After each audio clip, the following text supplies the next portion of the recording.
Olá pessoal, mais uma vez aqui para o nosso programa semanal Euclides Responde. Faça a sua pergunta nas redes sociais, ela chega aqui para mim, eu troco ideia com vocês na hora, tá bom? Vamos lá, primeira pergunta de hoje.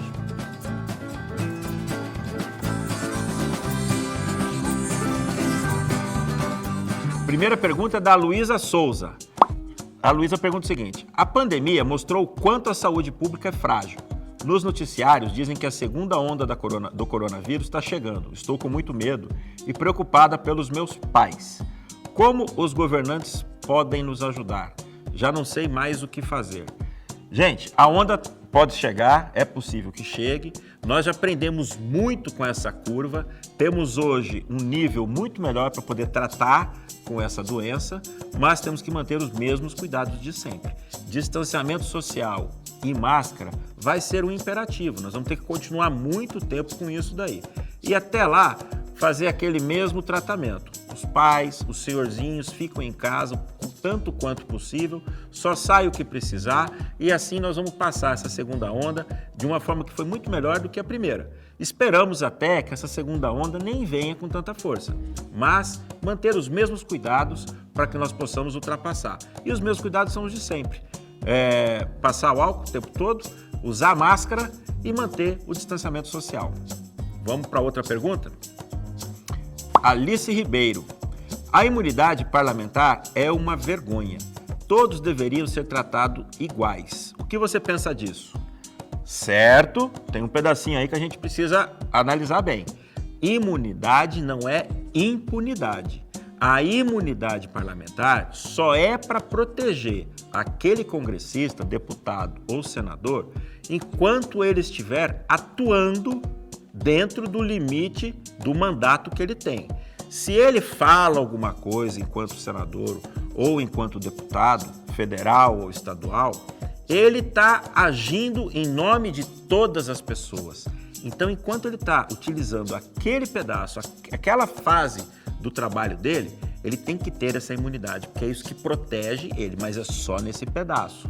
Qualquer outro crime que ele fizer, ele tem que ser julgado pela justiça comum e não tem, de maneira nenhuma, alguma imunidade, porque senão vira a impunidade. Então é restrição a essa imunidade que nós queremos, tá?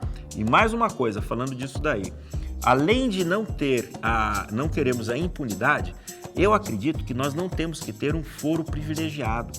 O foro privilegiado para o congressista, para o deputado, para o senador, para mim é uma besteira, porque se ele cometer um crime comum, ele tem que ser julgado pela justiça comum, como é igual para todo outro cidadão.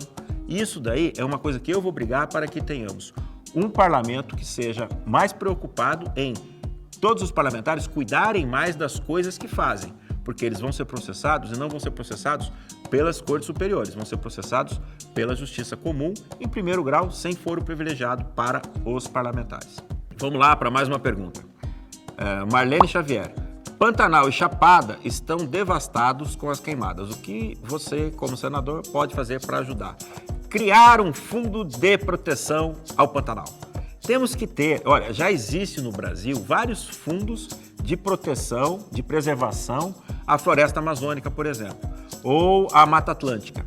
Precisamos ter um fundo nacional para tomar conta do nosso Pantanal.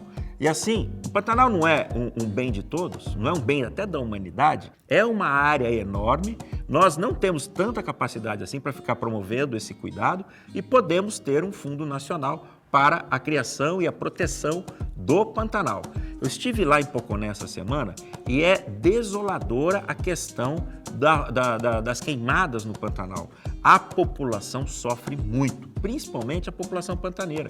Eles lá criam o gado deles, eles fazem do turismo o ganha-pão deles, e estão com esse problema. Além da pandemia, tem a queimada. Eu estive lá falando com o seu Pedro no lançamento da campanha do meu amigo Xindão, prefeito próximo de Poconé. Nessa reunião que nós tivemos, ele colocou para nós o sofrimento do pantaneiro e pediu para, encarecidamente, que nós criemos um fundo de proteção para que possamos cuidar do meio ambiente, de toda a fauna, toda a flora, dessa que é a maior biodiversidade dos nossos biomas do Brasil. Gabriel Oliveira. Euclides, você vai limpar meu nome? Eu praticamente nasci com o nome sujo. Tem o KKK, verdade. O Gabriel Oliveira, né? É o nome dele, Gabriel Oliveira. Gabriel, é o seguinte, eu acho que nascer mesmo você não nasceu, porque a gente só pode contrair dívidas, segundo nossa lei, quando você atinge a maioridade civil.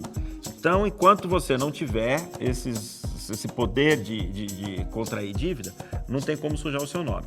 Mas esse negócio de sujar o nome é muito ruim. Eu falo pra você porque eu já tive. Lá atrás na minha vida, com 18, 19 anos de idade, eu não consegui pagar uma conta. Não consegui pagar uma conta, o nome foi pro Serasa, demorou uns 3 meses para poder arrumar tudo isso daí. Acontece, pode acontecer com qualquer um, aconteceu comigo e pode acontecer com você. O que nós não podemos ter é um sistema que se beneficia disso. Um sistema que a hora que você tem um nome sujo ou que você não consegue pagar uma conta, ele te engancha e te coloca de tal forma que você não consegue sair mais. Primeiro que para limpar você tem que pagar aquele valor, mais um tal de juros, mais um tal de multa, mais um tal de encargo, mais um tal de financiamento, mais todo tipo de taxa que você não consegue mais resolver. Esse sistema, que eu chamo de sistema perverso financeiro, acaba com nossa vontade de empreender, acaba com a iniciativa à atividade econômica, acaba com o incentivo à atividade econômica. Nós somos um país produtor, um país de gente que quer trabalhar, um país de gente que quer crescer, que corre no sangue, corre na veia, a vontade de acordar todo dia para trabalhar, para crescer e para sermos maiores. Isso decorre da quantidade de riqueza que nós temos no nosso país. Só precisamos agora distribuir isso corretamente. Como? Temos 63 milhões de endividados no Brasil. Você não é o único, Gabriel. Temos 1 milhão de endividados só em Mato Grosso. 12 milhões de estudantes que acabam de se formar e já saem devendo FIES. 6 milhões de idosos que estão devendo e têm que pegar dinheiro emprestado, de empréstimo, de consignado para poder comprar remédio e muitas vezes estão cuidando dos filhos e dos netos, que estão sem trabalho e às vezes sem comida. Essa é do Gonçalino Chaves. Em que você é diferente dos outros? Boa pergunta essa daí. Eu vou falar de mim. E aí, verifica vocês aí o que você acha que isso é diferente dos outros. O que eu acredito que eu tenho de diferença é, eu estou indignado com a forma como a classe política hoje trata a população. Muitos desses políticos estão muito mais preocupados com eles, com os grupos deles, e não com a população que está sofrendo com a crise econômica, com a crise de saúde, com a falta de amparo do Estado para poder nos ajudar, para poder nos acolher, principalmente nesse período de pandemia. Principalmente porque agora nós não sabemos o que vai acontecer na vida econômica e o que vai acontecer na saúde. Podemos ter até essa segunda onda chegando por aí da pandemia. Então, com base nisso, eu entendo que entrei na política para ser diferente. Estou aqui porque eu me sinto como vocês, que não estava sendo representado. Me sinto que nunca me representaram. E agora quero fazer parte de uma política que vai olhar para quem votou em mim, para o meu eleitor.